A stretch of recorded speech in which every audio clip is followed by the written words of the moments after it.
This is a story of a trans woman who battled depression and found meaning in her life once again through the process of fighting for herself. Transgender or not, there is no happily ever after in this world, meaning she still does struggle, and some of those struggles do come from transitioning. This is her story. Liz, just so you know, this is an interview which will be recorded and posted on YouTube. Do you consent to that? Yes, I do.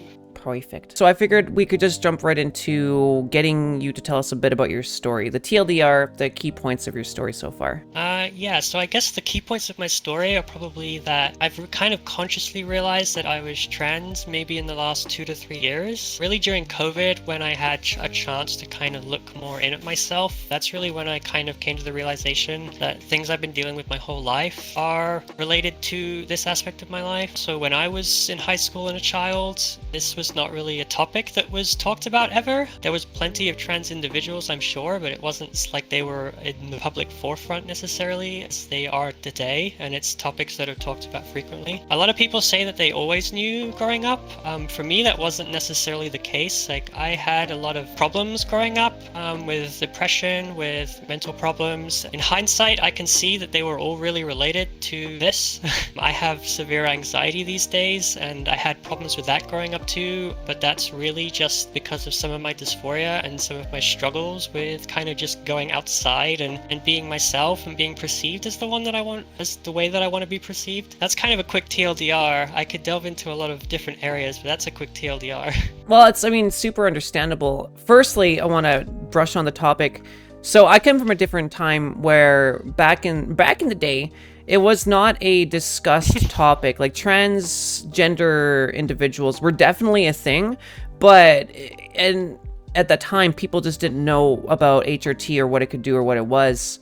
And the second part, it's super relatable that it's the external factors where most anxiety comes from, I think, for most people.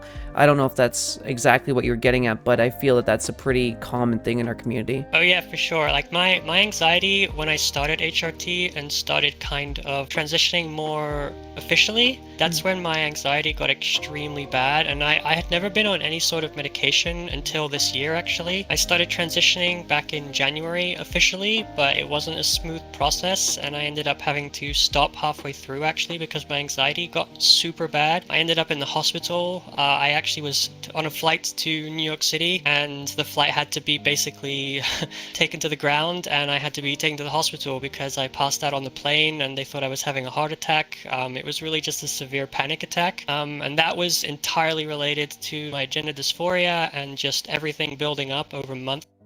And so it was not a smooth process for me. I've definitely, my anxiety's gotten significantly worse since I've sort of been dealing with all this stuff. For a long time, I also was not openly out about myself, so I kind of perhaps did things in the wrong, not necessarily the order a lot of people do them in, and I started transitioning officially before I actually had come out to a lot of people in my life, and that ended up basically completely overwhelming me to the point where I stopped taking HRT for a few months. Then I finally was able to build up the courage actually this summer to come out to my family, and I started HRT again back in May, and I've never been happier at this point in my life. Congratulations. I'm happy to hear that you're happier. How did your family take the reveal? It was a mixed bag. I have one brother, one sister, a mother and a father that are thankfully still with me. My family's relatively small. It's pretty much just my immediate family that I need to really be concerned about. My extended family is not in this country, and I probably won't see most of them for a long time. But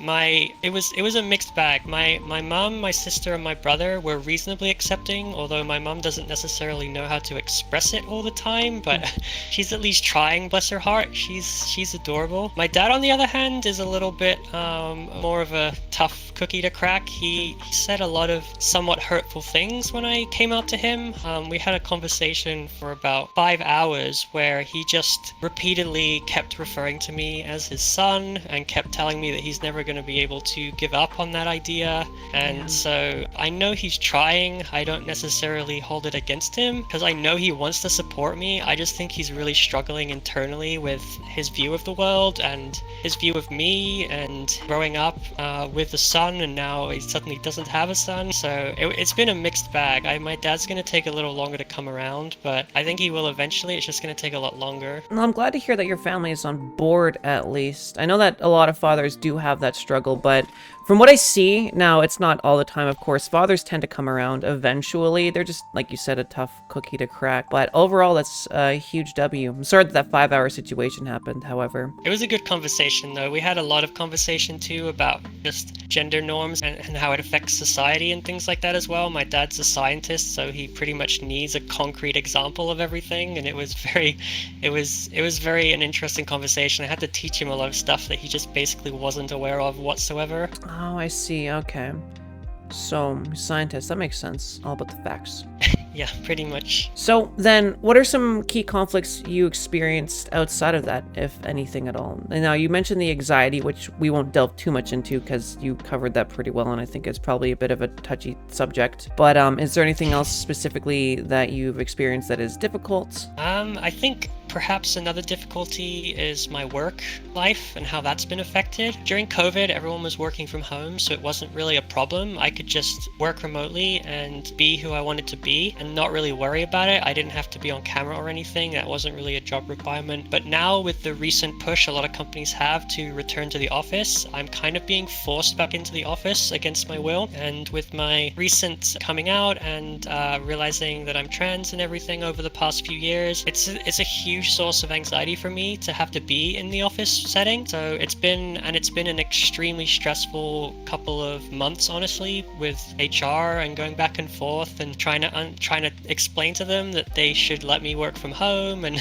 not wanting to come out to them and then having to come out to them because I had to. It just that was a messy situation as well. It's getting a bit better, I think, but ultimately I think I'm going to have to find a new job when I'm further along in the process, perhaps, so that I don't have to worry about all these things hanging over my head. So that's also probably been a huge struggle, is how it's affected my professional life as well. Totally understandable. Then, on that note, you mentioned that you were in a dark place beforehand and that you're genuinely happier now. Would you mind telling us a bit about that? Yeah, I think I saw a comment online at one point. It may have even been on one of your videos at some point, but the comment said that once you kind of accept yourself and come out and you start acting more the way that is more aligned with your self-image, it's almost like a fog has been lifted. I feel for a very, very long time that I've basically been walking around in a fog and just sort of numb to the world. And as you can see by all the colorful surroundings that I have behind me right now, that's kind of a good metaphor for how it feels now. It's like the world suddenly has color again. Beautiful. And it suddenly has some beauty to it. Yeah. And it doesn't feel as numb and as dark anymore as it previously did. For a long time, I didn't really know where my life was headed. I kind of had like a predefined plan, like, go to college, get a job, do this. But I never really felt like I was actually living my life. It just kind of felt like I was going through the motions. That probably comes too from depression and other elements of mental health that are often associated with some of these dysphoria problems. But ever since I came out to my family and I've started presenting more the way I want to and just being the person that I want to be, it feels like the world has color in it again. It's kind of hard to explain maybe for people who haven't experienced it. I'm sure you have too, but it just feels like the world actually has color again, and I want to go do stuff. I want to actually experience the world again. Yeah, no, absolutely. I 100% relate with that. And I gotta say, I am so happy you justified the 20 minutes I wasted finding this background, so thank you for that as well. It's a beautiful setting. It is. And it has squishy animals. I need to get them in frame one sec here. This is important for the video. Squishy animals? They're literally all gone. No! Okay, back to the interview. What a tragedy. Well, that's awkward. We'll end the video off with a squishmallow. Stay till the end to see the squishmallow. All right, so let me get the next question here. Back to the thing. I apologize for that. So when you think of yourself before transitioning, who do you see? You kind of just brushed up on that with what you were saying, but what do you see about your personality and how you presented, or just anything beyond that? Just who do you see in general? At the time, I just saw myself as normal and fine and just depressed or some other word to describe it. But when I look back on myself now, like I have pictures, right, that sometimes I'll compare from a few years ago to now after I've started transitioning, and I don't like the person that I see at all in those pictures. From way back. I think that's probably a pretty common thing to experience, but I don't really like the person that I necessarily was. I don't think I was a bad person in any way. I think I've grown a lot throughout the last like 10 to 15 years of my life to get to this point, but I definitely don't like the person that I was. I didn't really have a lot of friends growing up. I didn't really have like a lot of social skills. I still probably don't have a lot of social skills, but I'm at least trying. I at least kind of have the willpower to try now, whereas before I just was kind of very much blah about everything. I can't think of a better word other than just blah about everything. It just kind of was like I was going through life, you know, and not really wanting to go anywhere or do anything necessarily. No, it's totally understandable. So with that in mind and your world now having color, you feeling a bit more attached to life itself, do you have any goals and dreams that you didn't have before, let's say in the next 5 years? Goals or dreams? That is a big question. I think probably my main goal is I really want to focus on my community, in the sense like my family. I really want to connect more with my family. I've been extremely distant from them my entire life, honestly. Part of that is my fault because I just never talked to them. Part of that is their fault because they never reached out to me either. So it's kind of a 50-50 distribution there, but I really want to make more of an effort to connect more with my family, and I also really want to make more of an effort to connect more with friends, because I've also been alone my entire life pretty much, which I guess is also something I didn't necessarily cover earlier, but throughout most of my transitions so far, I've been really alone. I felt incredibly alone until really this summer. I think I started to find more friends. I started to find a community. I started to open up more to my family, and it's really hard to just feel extremely alone all the time and try to deal with all of this stuff on your own. It's not possible. And I learned the hard way that it just is not possible to deal with all of these issues on your own. Transitioning as well as dealing with work and social life and personal life, it's not possible. You need friends, and friends and family are really important, and you need that community wherever you can find it. You need to find some sort of community to help you through some of the dark times in your life. So I guess that would kind of bring me to another question I had was, what is one thing you want to tell fellow trans women? Well, I think one thing I definitely would tell them is there's definitely no one right way to transition. I think early on in my transitioning process, I did a lot of like research online. I read a lot of forums. I went on Reddit. I went on YouTube. I went in Discord into various servers, and a lot of them all talk about how you should do things in a certain order, and I don't think that is true in any way, shape, or form. You should do things at your own pace. You should do things that feel right for you. You should just do your you. Nobody else has your life experience. Nobody else has your background. Nobody else has your family situation, your friends situation. So you really should just do what is best for you. And it can be really hard to work out what that is, and it takes a long time. Like for me, it took honestly 2 to 3 years to just be comfortable enough with myself to even admit to myself that I was trans, let alone other people. And so it can take a long time of processing emotions, processing all sorts of different things about your life, looking back on your life, looking forward. So that's probably, if there's one bit of advice I would give to fellow trans women, it would be that there's no right way, there's no correct way to be in this world, to be trans, to transition. Everyone has their own story, and I guess that's kind of the purpose of this entire interview series, is to highlight some of those. So if any of that can help people, that's going to be an amazing thing. Damn, that was incredibly well said, not gonna lie.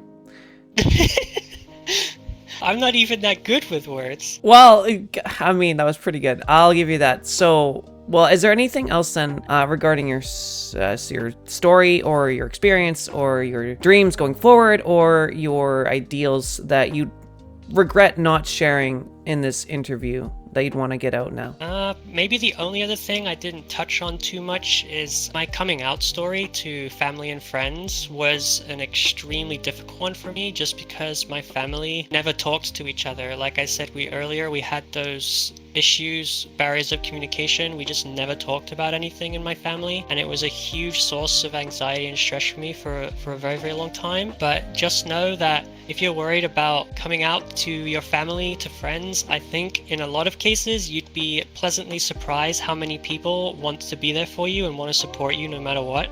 Most people in this world are not evil, believe it or not. Most people, especially close friends and family, they really want to support you in any way they can, and it can be really, really difficult to accept that, but the sooner that you can try to accept that as a person and actually take that leap and try to share some of your life with the people that are close to you, I think it's only going to be good for the relationship in general. 10 out of 10. I love it. Do you want 10 out of 10, clap, clap. Huge clap, yes. Man, I'm gonna cut that laugh out, or I'll keep it. I don't know, that laugh was awful. Hey, do you want to find a Squishmallow? Yes, let's go! Find a Squishmallow. Oh, I ruined your framing. No, it's fine, it's fine, it's fine. We're They fine. literally all disappeared. I know, but there's one there. He's still stuck. There's a fop Squishmallow. Squish! So cute! Or is that a deer? I don't know. It's so cute! Yes! So yeah, this is I think I might have glitched it though. It's just standing there. perfect. Now he can't run away from us. I'm going to take you home, Squishmallow. Where did the others go? There was dozens here. I don't know. Let's go find them in the forest, I guess. This is now a gameplay session. This is a pretty big forest, so they gotta be somewhere around here. Squishmallow! There's one over there. I see him. Yay! Come back! I see them. Squish! Okay. Well, it was a pleasure. Oh my god. Thank you. This was definitely fun, and I hope that I can provide some help to people in need out there. For sure. I think that some people, I'm certain some people get something from this. This is a really good piece, and your time was definitely appreciated here today. Thank you. Thanks for having me. Of course. And until next time, I wish you the best. You too. Bye. Thank you for watching this video and making it to this end part here. I appreciate your time, and I hope you have a good day.